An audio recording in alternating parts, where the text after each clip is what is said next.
just before entering the arena, I completely fell apart. My body was shaking. I was disoriented. I didn't know where I am.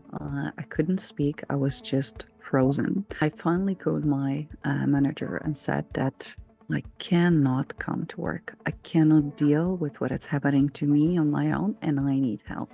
From the person who was called Anna G, aka Energy, the ball of energy that comes to your own, I became that person who is just counting steps and making sure that every move is justified, because I simply didn't have energy to do much.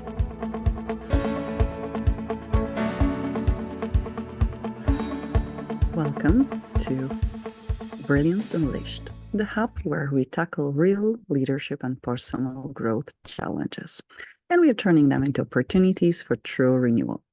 My name is Anna, and I'm your host and a guide on this transformation journey.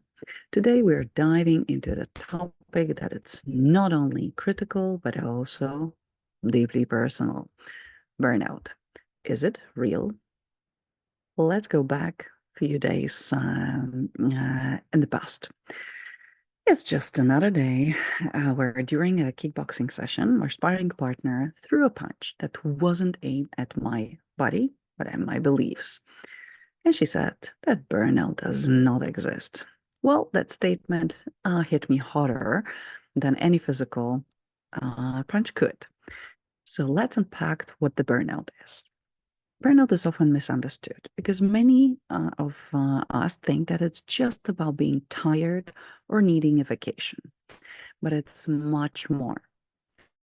State of emotional, physical, and mental exhaustion caused by excessive and prolonged stress. So it occurs when you feel overwhelmed, emotionally drained, and unable to meet constant demands.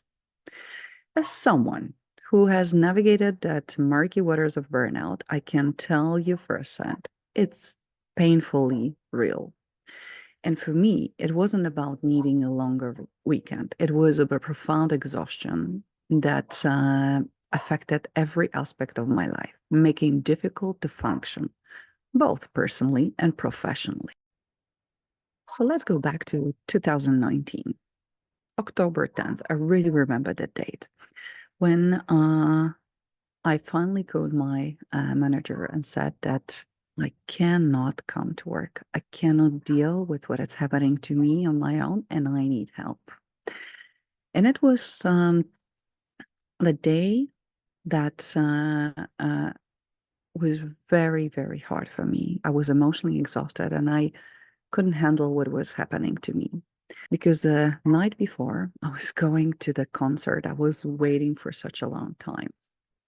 And just before entering the arena, I completely fell apart. My body was shaking. I was disoriented. I didn't know where I am. I couldn't speak. I was just frozen. Luckily, my friend was there with me, and she was able to walk with me to the taxi station, put me in a taxi, and I went home instead of enjoying the amazing concert of John Mayer.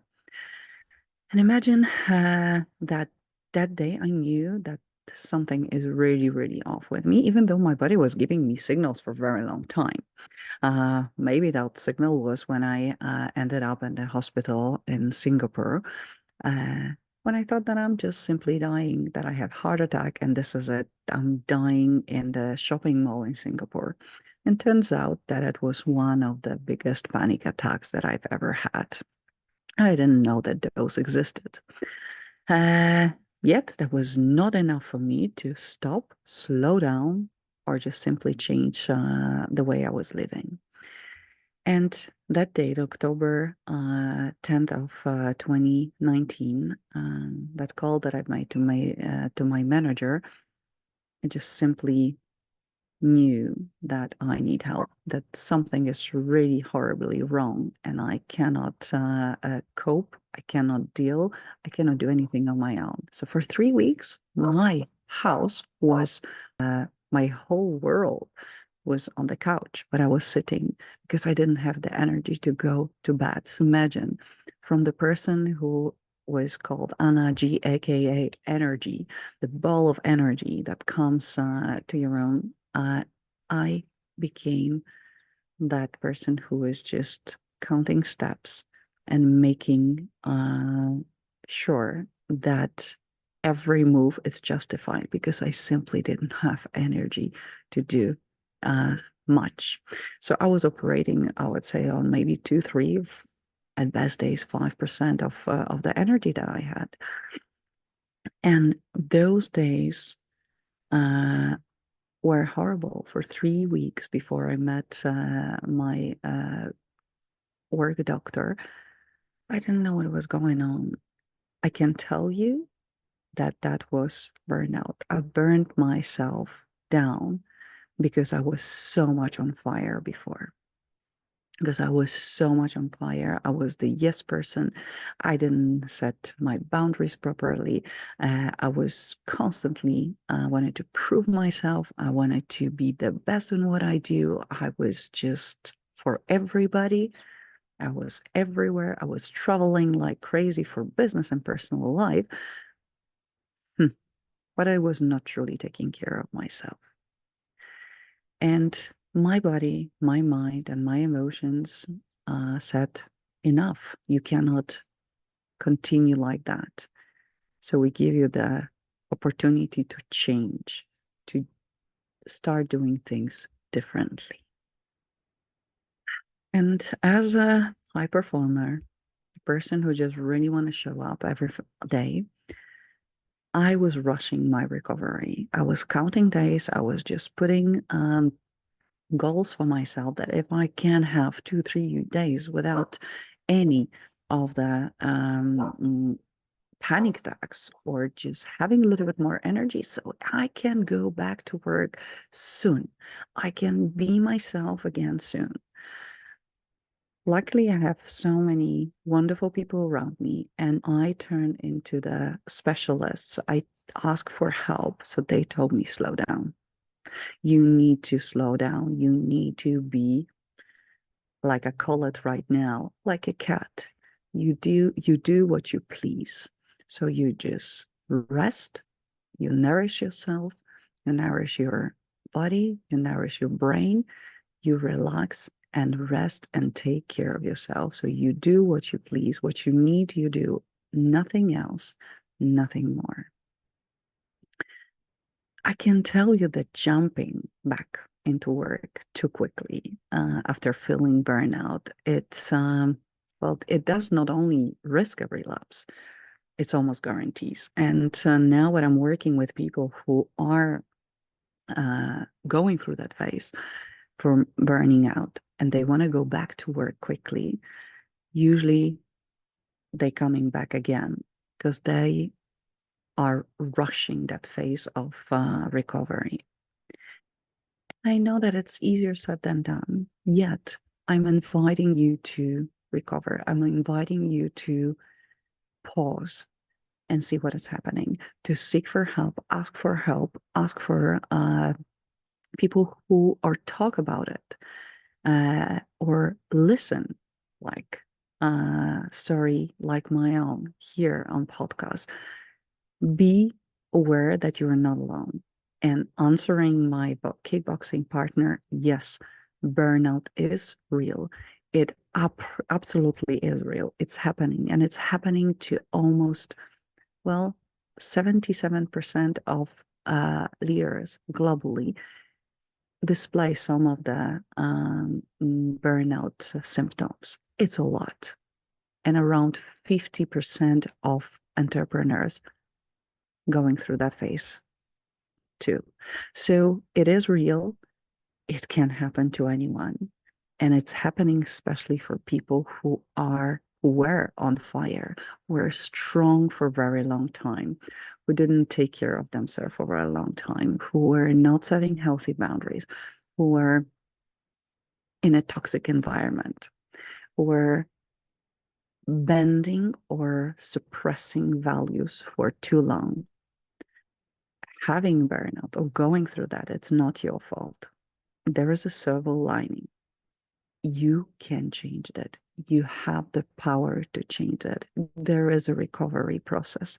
There are tools and techniques that can help you to go through that. But you need to focus on yourself. You need to put yourself in the center of everything what you do. You need to prioritize your mental, physical, emotional well-being. Otherwise, you're gonna relapse. You're gonna go back to the old patterns, and sooner or later, we're gonna meet here on that road again. And because of my personal story, uh, that changed my life and changed my approach to self-care. And it inspired me to create my program, Ignite Your Brilliance, that is designed to help you to recover and reconstruct your professional life to prevent future episodes. It's about turning what many dismiss as just stress into a pivot point for profound personal and professional growth. I want to hear from you. Have you ever felt burnout? How did it affect your work and your life? I invite you to share your stories with us and let's discuss them in the future episodes. And if you are not sure if you are displaying some symptoms of burnout, so let me just give you typical red flags that you can look for, and you should be alerted if you see yourself. So first of all, that whole change in your behavior. So for example, if you've been that ball of energy as I used to be, suddenly you're becoming cynical and you're becoming that naysayer in the meeting rooms. That it was happening to me from that, yay, let's do this person. I was that person was just like, it's not gonna happen. It's not gonna work. It's for sure we're gonna fail. That cannot be done, right? So it's like if you see shift and if people are asking you if you are okay, often or more frequent than it used to, that might be already some hint. So if you have headaches, if you have stomach pain more often, if your digestion system is not working, if you have a back problem, back pain more than you used to have, if you are, yeah, your muscles are tense, you don't have the energy, you're feeling depleted, those are signs of burnout. If you're emotionally, for example, you're crying more than you used to, or for no reason, or you're becoming that snappy person, that might be another red flag. If you are mm, uh, if you are emotionally unstable, that might be the reason. If your sleeping patterns are changing, that you're sleeping very long, or you're just not sleeping at all, when you're losing your focus, when you are not able to focus, when you procrastinate, when you are questioning yourself, when you are doubting yourself, when you are undermining your value, when your performance is dropping, that might be a sign, because things that used to take you 5 minutes now are taking you 15, 20 minutes, because you're questioning yourself, because you're constantly in your head, because you are having the train of thought and you cannot stop it. That might be the reason that your performance is dropping. So this is like a huge red flag for leaders. We're seeing someone who was being top performer and suddenly it just really dropping and becoming that naysayer, becoming cynical, becoming absent. That might be a red flag, and it's a call for a serious conversation with your team member. And if you're hearing that this is happening for longer, that you have headaches, that you are not feeling yourself, that you really do not enjoy things that used to give you a huge pleasure, that's a signal of a symptom of a burnout. I want you to assess yourself and see if you have any of those symptoms. And if yes, how many of them do you have? I want you to identify areas when you feel the most pressure and start thinking about small changes that you can end this stress. So, seeing what are your stressors, seeing what are your triggers, where uh, where that stress is coming from. Identify that area. Maybe start reading some books, listening some podcasts. So, for example, The Burnout Solution by Sobian Murray, that can be a good book to read. It's a great source that offers practical advice of dealing with burnout. I want to invite you to that Ignite Your Brilliance program, because if you've ever felt dismissed or misunderstood about burnout, or you're currently struggling, that program might be for you, because we are going to explore sustainable strategies for recovery and prevention. We're going to dive in. We're going to check what are your triggers. We're going to give you the tools to deal with that. We're going to recognize what is causing this burnout, and it will help you to make sustainable changes in your life. So you can check the link below for that course, and please join me there, because it's a game changer. It really can help you to shift. I've already done 3 rounds of that program, and people left feeling better.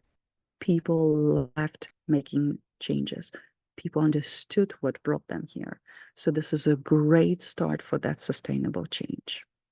I'm sharing also my story there and why I'm doing it, because I want you to see the face or hear the voice of the person who burned out. And I want you to know that you're not alone, and there is no shame, and you don't have to do it on your own, and you don't have to struggle in the silence. There are people who are going through that. There are people who went through that, they recovered, and they are living the best life. I'm one of them. But I'm sharing my story to encourage you to start the conversation. I want you to share your story if you've ever went through that. Let's start that conversation. Let's start that and keep going that continue that conversation, because I think that it's important that we start talking about that there is no shame, there is no guilt around burnout. I want you to remember that acknowledging burnout isn't a sign of weakness. It's the first step to building a stronger and more resilient life and more resilient you. So if you found today's episode enlightening, don't forget to subscribe and share it with a friend or colleague who might also need to hear this. Your support helps spread the word and can truly make a difference. So share my voice, share that story, and add yours. Next time, we're going to tackle the art of sustainable success. So we're going to redefine the success, what it means for you. We'll dive into the how sustaining success doesn't have to come at the cost of your health and happiness. Thank you very much for today, and thank you for joining me today on Brilliance Unleashed. And until next time, keep leading consciously and living profoundly. This is Anna, signing off.